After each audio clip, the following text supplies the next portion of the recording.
Welcome back to another edition of the Cricket8 Podcast. I'm one element of the Cricket8 Podcast, Machel St. Patrick Hewitt. And the other element is Mr. Rob Barron. You haven't seen us two together for quite some time.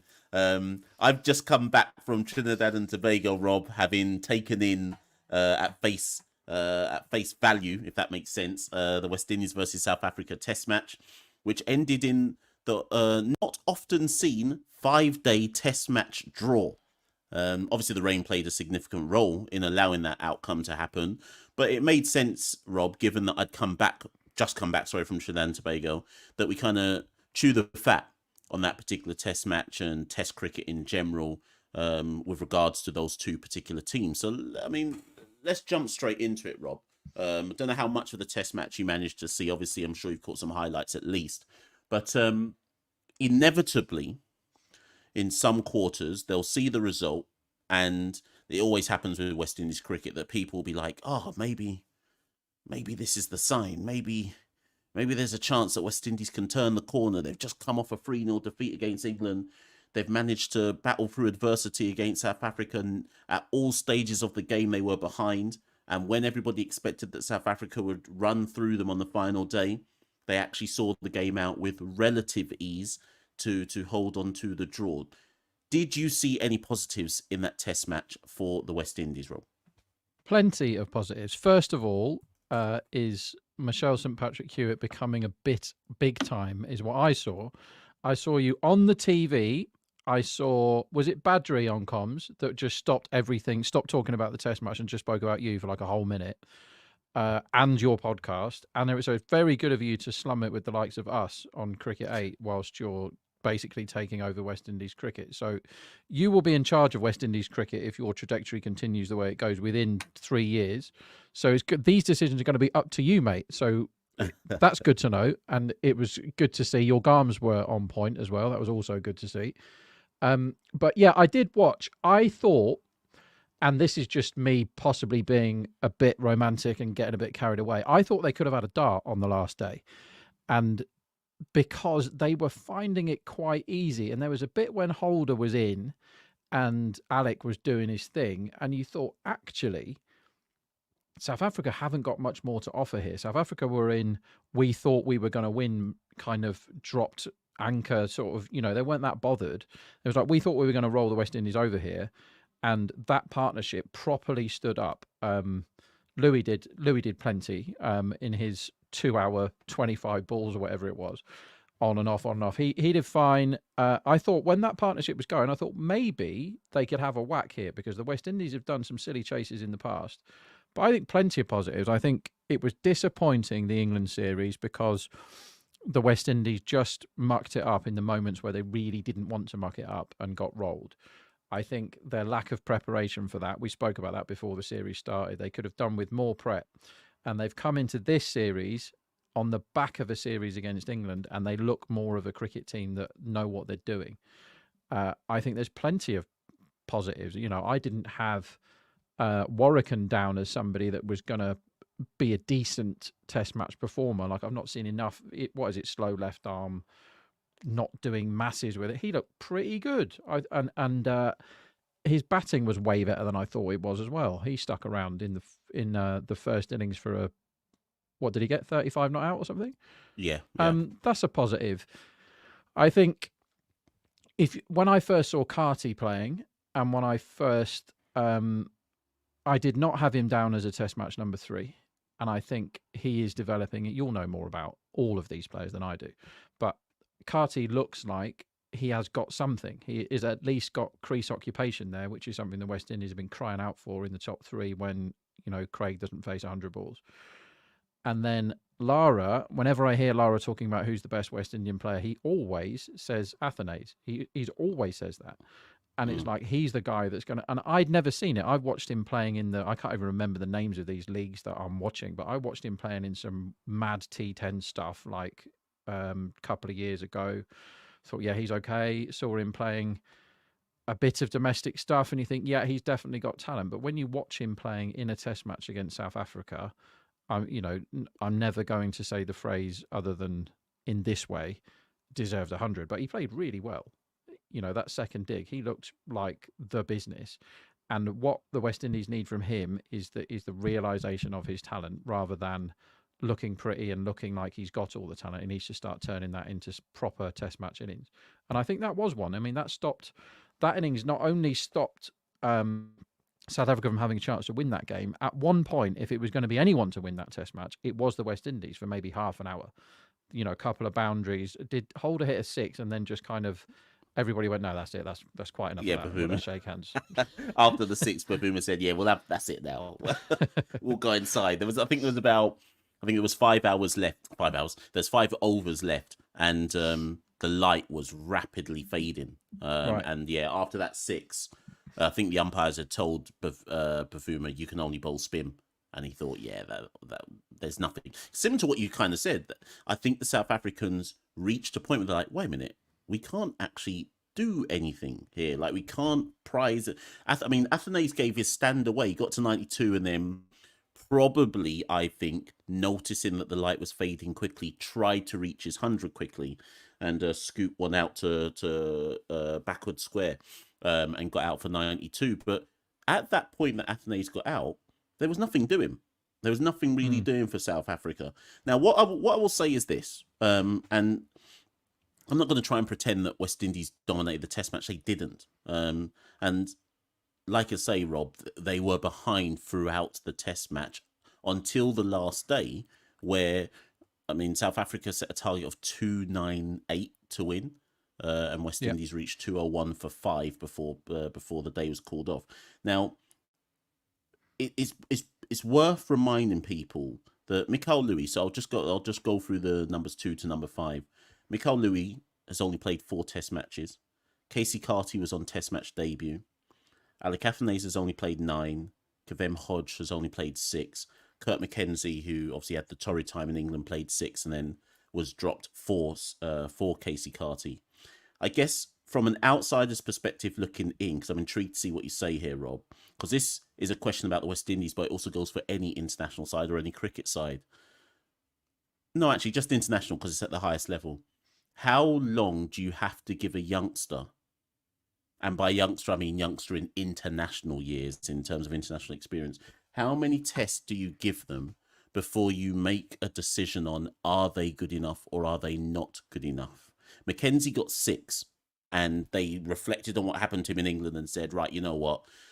We tried to go with the youth of Mackenzie. He's 23 years old, 6 tests. Sorry, you're not the one.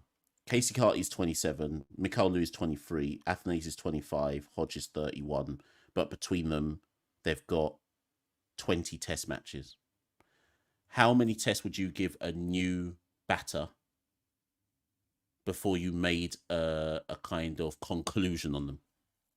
It's so difficult for the West Indies because, I mean, I wouldn't even call them a team in transition. If you ask the average cricket fan who is not a big West Indian cricket fan, tell me who are numbers 3 to 7 in a normal West Indies Test match team. I don't think people are picking out the names because it's a revolving door right now. So if you have the luxury of being an established winning Test nation, and you have 3 or 4 definite guns that are always going to play in your Test match team, you can blood youngsters and give them 20 Test matches. You really can do that. You have that luxury. But you know what it's like with the West Indies and the maybe divisions is a strong word, but between some of those islands and the politics that goes on, depending on which island you're from or which board has kind of pushed for you to get on there and invested in you completely, you get absolutely loads of stick, or people talk about people as if they're not ready or they're not good enough and all that. And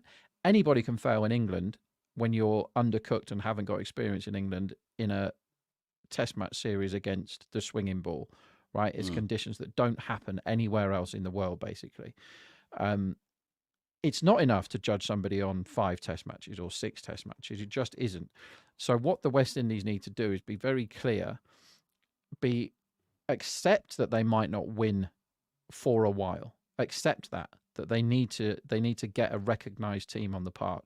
And Holder isn't as old as he kind of should be, if you know what I mean. He's been around for so long, it feels like he's 40, but he isn't.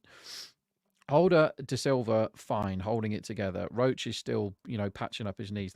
And Craig needs to. I spoke about this before the England series. Brathwaite needs to remember how to face 100 balls, not necessarily score runs. Just give the other guys a chance to see off that new ball. But to answer your question, I can't put a finite number on it. It depends how many tests you play, what series there are, how your results are going. If somebody has 12 test matches and his highest score is 25 and he hasn't contributed to any good innings, like hasn't made a difference in any innings, how can you sit there as a selector or as somebody in charge and say, we've got to give him another 8 because we said we were going to give him 20? Like, sport doesn't work like that. If you're properly stinking the place out, but if you've got a guy who can go, right, do you remember that 80 he got? And then when you've got a side like England, it really does depend on who's in charge of it all. Because if you played for England, when I was watching cricket growing up in the 90s, we saw loads of people playing 3 or 4 times and never saw him again. It was like, well, let's give him a go. No, he's crap. Someone else. But then now they go, look at Zach Crawley. They said, we like Zach Crawley. We're just going to keep playing him. We're going to keep playing. And everybody, myself included, was saying, we genuinely have people posting better numbers than him day in, day out. We know that he's from a rich family that spent loads of money turning him into a cricketer and giving him all the best possible facilities and all that. But he's not scoring any runs in test matches, and that's what his job is. And McCullum went, well, all you lot can shut up because I know he's good and he plays how I want to play and we're going to stick with him. When you're England and you've got Joe Root in your side and you've got Stokes and you've got Brooke coming through and all this, you can afford to do that and say, right, our opening bats, we want to play in a certain way. We're gonna give Crawley not just a day of execution. He had careers that 20 test match openers would have begged for that much sort of leeway in lack of performance. The West Indies don't go. It doesn't appear to me that the West Indies are going to go down that route and just say, right, these are the 5. We're going to go Louis. We're going to go Carty, he seemed fine. Like I say, when I first saw him playing in ODI, I was like, well, he's not a test match number 3. He didn't look like he had that game about him.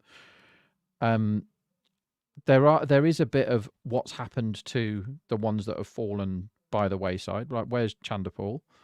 1 or 2 played in the tour game, didn't they? That didn't play in the test. I don't think. Yeah. I don't think there's a settled side just yet.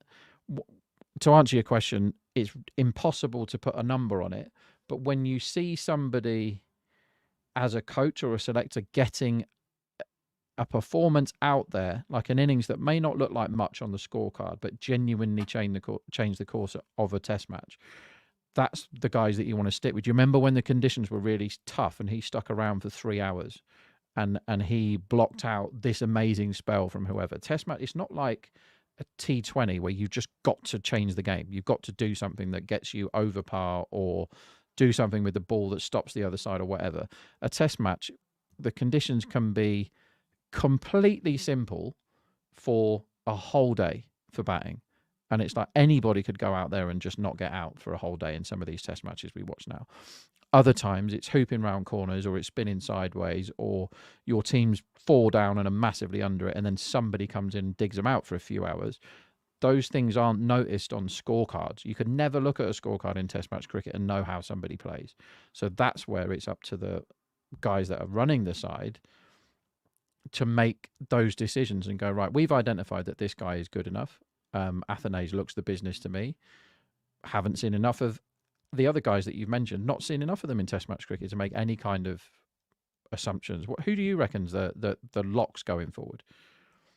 So this is going to potentially shock people who are watching, whether live or watching on the replay, and maybe even yourself, Rob. My view on it, having seen this team play, I mean, let's also get this correct. There are 4 test matches that all of these players, not all of them, but some of them have had to play. India at home twice, Australia away twice, England away 3 times, and now South Africa at home twice. Obviously with the testing plan due to start tomorrow. And I think people have to understand that West Indies are ranked significantly below all of those 4 teams. And there's something weird in West Indies cricket where I always think that West Indies don't get judged, whether by their own fans, or by international fans of other teams, West Indies are never judged in and of themselves as to who and what they actually are. Because there's so much romanticism around the West Indies and obviously the 70s, 80s, early 90s, etc., I think people find it hard to just say, well, they're not very good, right? But that doesn't mean they're not very good, they can't compete. But I mean that in the sense of they're not very good, so let's be realistic about how well they can do. So it's like before this stretch of matches, I tweeted about this earlier on. If you had said to me, right, India at home twice, Australia away twice, England away 3 times, South Africa, let's just go up to the first test, South Africa at home once. If you had said to me, so that makes 8 test matches. If you had said to me that West Indies would come out of those 8 test matches with 1 win, 2 draws and 5 defeats, I'd say, that's about, they've done all right. Done all right. And on paper, it looks terrible. But when you consider the historical narrative of these teams in the let's just take the last 10 years. Let's not even go back to the beginning of the 21st century. It makes sense that they'd only win one of those 8 matches. And if anything, getting a draw at home versus India, getting a draw at home versus South Africa, that's probably better than most people would expect. Yes, people are going to jump on there, but it rained and so on and so forth. Whatever. You have to play the conditions. We can talk about that point in a minute. You have to play the conditions that are in front of you, right? So I think, and I think to square that point that I'm making, I square it to say, I've kind of reached a point now with the West Indies, the test side, where I'm like, we might as well stick with what we've got. And if you're going to make any changes to it, it's 1 in, 1 out. I don't want to see 2 people out at any one point in time, or 3 people out and then the next 3 random people come in. Because you now have to look at your core and say, you know what, we're just giving you a run because there is something about you, the Zach Crawley argument, there is something about you that makes us believe you are worth investing in. And Athanaze is the right person to pick. Athanaze was under pressure in this series. Up until this series, he'd scored 47 at home versus India and a 30-odd. Nothing really in Australia. That he got an 82 in England at, I want to say Trent Bridge, I think. But nothing really else. He's one of those guys who gets starts and looks like he's got the game, but until that 82 at Trent Bridge, he hadn't even got a 50. So his test average going into this South Africa tour after 8 test matches was like 25 or 24. And if he'd gone through this South Africa series without a score, yeah, people are probably saying, hold on, what are we doing here? But I think you have to look at the 92, look at the 82 in England, and you have to almost look at it, Rob, and go, he's clearly got something.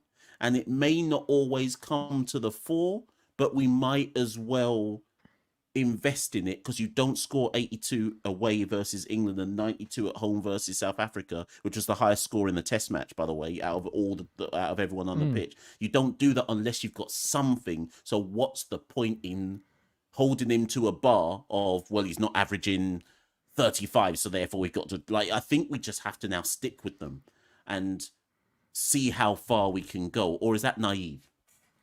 No, I think if you're running a sports team, right, and the West Indies don't have, I saw the Duleep Trophy squads for India today. Their strength in depth is absolutely mental. How many bats that they could put in their engine room, right? India get all the money. Don't forget. Never mind the population; they get all the money, so they should have the best players.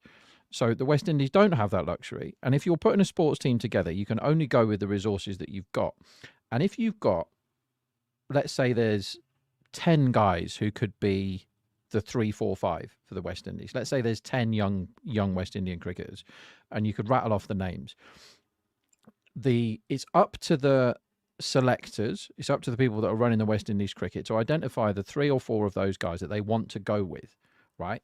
I think Athanaze has proved that he is probably better than the other ones from what we've seen so far. Everybody talks about his talent. Like Lara's massively singing his praises, and that's definitely a good thing to have for you if Brian Charles is talking about you all the time. So you go Athenaeus, he's our number one of these 10 guys that are all, if you were a computer game, you wouldn't be ranking them all wildly differently. There's not some that are 90 and some that are 22. They're all like 55 or 60, right? They're all similar skill levels, we think. Athenaeus probably, you can't then go, well, he's failed in 4 test matches, we're going to heap loads of pressure on him. You go, he's our guy, we're going to back him for 2 years, because they haven't got a massive long line of people posting ridiculous numbers or showing amazing talent to kick him out of the team, right? So let that guy have a go. And then it's up to the selectors, and there's various other things that go on in West Indies cricket where it's not a straightforward decision to go, right, we're picking whoever it is. We're picking Louis, or we're picking Mackenzie, or we're picking whoever, and we go, right, bang. These are our guys, and we're going to give them all 3 test match series and see where we are. If somebody then, if Chigenerine is back at home just churning out 100 after 100, he has to come back into the conversation if somebody is failing. This is why it's difficult to put numbers on things, right? But once you've gone with your guys, you should back them. But I totally agree. When you're a side like West Indies, who, let's face it, for various reasons, are not likely to be ranked in the top 3 in test matches anytime soon. You don't need to chop and change, and this getting rid of 3 players and 4 players and 5 players at once. It's just like, right, we're starting again. How many times are they going to start again? You can't start again every 2 weeks or every 5 test matches. At some point, you have to go, this is the talent that we've got. We definitely need to work on, and the ICC is, has got blood on their hands for all this. Like, if they started divvying the cash about fairly, then sides like the West Indies would have a better chance of coming again. But this is the talent that we've got. These are the older guys that we've got. Kemar Roach is still about. He can help these guys come through. Jason Holder has got an unbelievable head on his shoulders, and he's seen it all in his however many years he's been playing cricket now. Let them bring these guys through and stop asking them to bring new guys through every 3 test matches, because it ain't fair on anybody, is it? So, I don't know if you can, Rob. I can't bring up the super chat. I think you may have the capabilities to do that. There you go. So, Sarah Gill says, blame it on IPL and cry more for Indian money. I mean, Sarah, I don't know if you're trying to get a reaction out of me. It must be me, not Rob, that you're trying to get the reaction out of. No, but do you know what?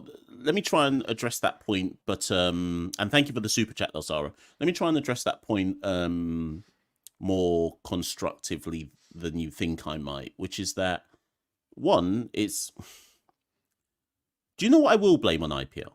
No, actually, I will blame something on IPL. It's nothing to do with the state of the West Indies team. This is where I will blame IPL. And actually, brilliant, Sarah. Thank you for this point. I won't address the cry for more for Indian money part. I don't care about that part. This is where I do blame IPL. So, Rob, this test match, which went to a 5-day draw, which is rarely seen these days in test cricket, one of the reasons why it did is because day 1 was effectively rained out after an hour. Day 4 was rained out up until 3 o'clock. And even day 5, we were off for about maybe an hour at some point on day 5. So lots of people messaged me after the draw saying, West Indies would have lost if it didn't rain. And my instant response to it, Rob, was to say, well, both teams played the same conditions. So arguably, South Africa thought they could have won in the time they were given. And obviously, I spoke to Temba at the end of the match, and he was like, we lost 6 sessions to rain, and it hindered our ability to push for a victory. But could they have batted quicker in the first innings? Could they have... they batted quick in the second innings. Was that declaration the right declaration? Or maybe the West Indies were better than they expected. Harping back to your point earlier on, I think they thought with those 2 sessions they had to bowl out West Indies that would just collapse. A lot of West Indies fans thought West Indies would collapse. So I don't know where you stand on the rain argument. And sorry, I didn't even explain the IPL point. The reason I blame IPL is because West Indies cricket historically was never in June and July. And August. June, July, and August is the rainy season, and hurricane. It's the rainy and hurricane season in the Caribbean. We historically do not play cricket in this period. because of the IPL basically taking up all of March, May, June, whatever it takes up, March, April, May, we no longer can play cricket, test cricket, in the period that we traditionally used to play cricket, which was February, March, April, May. Because, of course, if you play it in rainy and hurricane season, games will get rained out more often than not. As soon as I turned up in Trinidad, all of the locals said to me, rain is going to mess up this test match. And because it's rainy season, of course, and it's going to happen in Guyana as well. Rain is probably going to mess up that test match as well. Rain messed up the World Cup. There was a hurricane right after the World Cup ended. That's just pure luck that the hurricane didn't mash up the World Cup final, and so on and so forth. So I don't know if the right word to say is to blame it on IPL, but it would be naive to try and pretend that the IPL taking up 3 months of the cricket calendar hasn't had an impact on teams like West Indies, where things like rain come into the effect. So I guess 2 things for you to take on there, Rob, if you want to. 1, the calendar, but also 2, I don't buy narratives about, if it wasn't for the rain, then this would have happened and that wouldn't have happened. My narrative is always play the conditions you're dealt with and try and win the test match. Unless you have 3 full days washed out, play the conditions you've been dealt with and find a way to win the test match. 100%. Always try and win, and always try and give yourself the best percentage chance of winning whatever game you're playing. And I didn't think that Carty, Athanaze, Hodge and Holder would face 300 balls between them in that second innings, because that's what happened, right? They faced 300 balls between the 4 of them. That is excellent. And South Africa expected to hammer the West Indies. They expected them to roll over and have their belly rubbed, right? And that didn't happen. And anybody saying that, oh, well, South Africa would have won if it wasn't for rain, they needed 93 more runs with 5 wickets in hand and set Holder and De Silva knocking around, right? Exactly. They're fine. Yes, so it's not the greatest tale, but just to bring there's everything an back to argument betting, we could have won if the game would have gone on longer. So when it was so there's a market that you can bet on all the way through test matches, draw no bet, which means that if it's a draw, you get your money back, so it's basically, is it going to be the West Indies or South Africa? When they went off, West Indies were favourites, and an hour before, before Athanaze got out, West Indies were quite strong favourites for draw no bet, so they gave a very good account of themselves in that test match. Just to go on to that point about the IPL does put a huge dent in the calendar, but as you made the point there, the West Indies is the country that suffers there because of that the most, because they're not allowed to play cricket when they want to, and that is it's the ICC's fault. It's not the IPL's fault. The IPL, I mean, I love the IPL. It's a great tournament. It goes on 3 weeks too long, at least. There's loads of get him, people, get him for saying that. There's loads of maybe 4 weeks too long. Stop having it that it lasts a million years. That like it gets to I'm watching Mumbai play Chennai for the 9th time in a row. I'm like, I'm bored of this. Stop playing each other.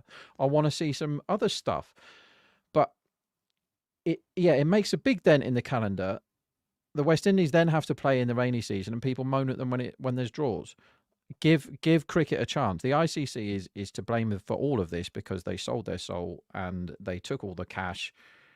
It started but the thing is, we've mentioned this a few times, is it's too late now because the ICC has set its stall out and said, right, nobody's in charge of anything anymore. It's just like I'm afraid we've decided that we're going to give India most of the money, then England some, and Australia some, and the rest of you should be grateful that you're still allowed to play cricket against all of us. It's a farce.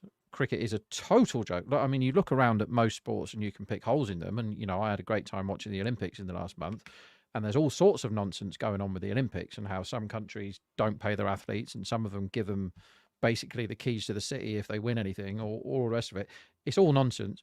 But cricket is a total joke. It's a fiasco of a sport, cricket. It's impossibly organised. The World Test Championship is nonsense because half the teams aren't trying to win it. You don't get to play the same amount of games against certain opposition if you don't happen to be from a country that people like or that people aren't going to watch on TV in certain countries in certain time zones. Fiasco. And that is not going to be sorted out in the next 20 years.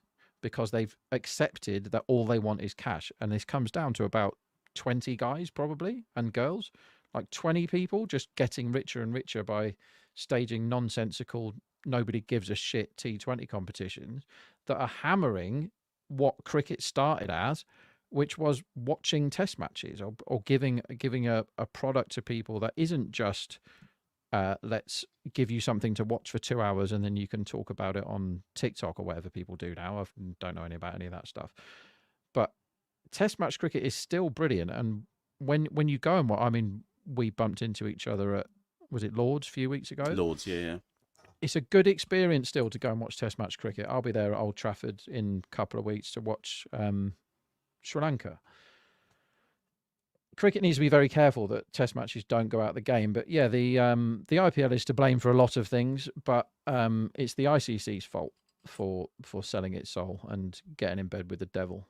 And that you can come full circle then and go back to the day that Alan Stamford landed on the nursery ground at Lords in a helicopter with a bag full of cash, and Giles Clark had a huge grin on his face, and that was like a bad Disney sort of fat cat bad guy, right? Of just walking in with a great big cigar in his mouth and the 10-gallon hat or whatever it is. It's just like, it's absolute comedy. And cricket goes, yeah, but it's money, isn't it?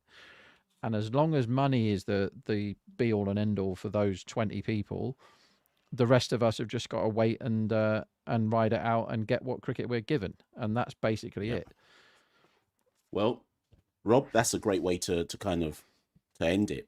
And what I would say to people is, I mean, I tried to let you lot cook Rob, but actually he saved himself. But either way, listen, people, if there's any comments that you've got with regards to what we've discussed there, the title is "How do we judge the West Indies Test side?" But if you're watching this on the replay or if you're watching this live, don't hesitate to put some more comments in, and we'll try and address this again when Rob and I reconvene.